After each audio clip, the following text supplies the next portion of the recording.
Meus irmãos, então eu venho aqui encarecidamente, meus irmãos, porque estão muitos se levantando, dizendo que o Senhor Jesus não volta, não haverá o juízo. Verdadeiramente, entre aspas, ele voltou, habita em nós, só que haverá o juízo, haverá o juízo.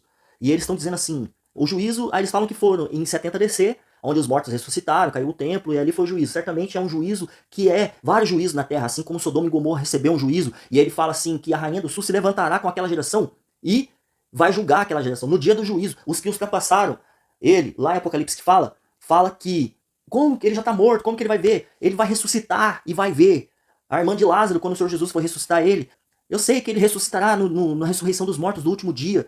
Eu fiz uma pesquisa aqui, que aqui está dizendo ó, que João, ele recebeu a revelação, ou seja, Apocalipse, depois da queda do templo. E eles falam que o templo, ele foi lá medir o templo. Não, ele não foi medir o templo. Ele não pegou uma fita métrica e foi medir o templo. O templo já tá aqui, ó, escrito aqui embaixo, aqui, ó, só ler aqui, o templo já tinha sido derrubado. Ele tá em 95 DC aqui, ó, depois de Cristo, que foi revelado. Então, qual que é a ideia de Deus revelar, pegar pegar João, seu apóstolo, na ilha de Patmos e revelar para ele o passado? Não, revelação, é o futuro. Ah, mas o templo não tinha caído, por isso que ele falou, não, o templo já tinha caído sim, está aqui, ó, várias comprovações.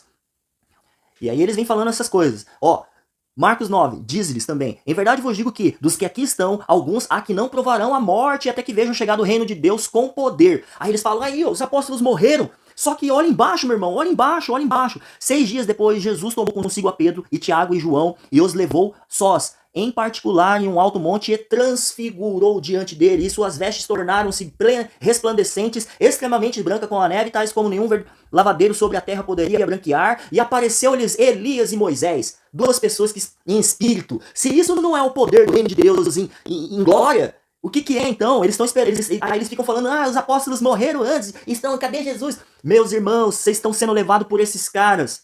Não caiam nisso, meus irmãos. Mas como também está escrito em 2 Pedro 3, a partir do versículo 3, antes de tudo saibam que, nos últimos dias surgirão escarnecedores zombando e seguindo as suas próprias paixões. 4. Eles dirão, o que houve com a promessa de sua vinda? Desde que os antepassados morreram, tudo continua como desde o princípio da criação. Abraão, Isaac, Jacó, Moisés, desde aquela época já havia a promessa da segunda vinda dele. 5. Mas eles deliberadamente se esquecem de que há muito tempo, pela palavra de Deus, existiam os céus e a terra, esta formada da água e pela água. 6.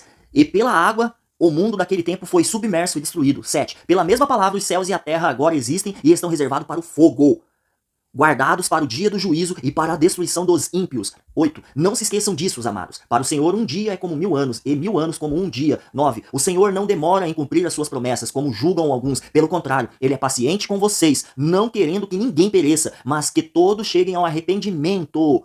10. O dia do Senhor, porém, virá como ladrão. Os céus se desaparecerão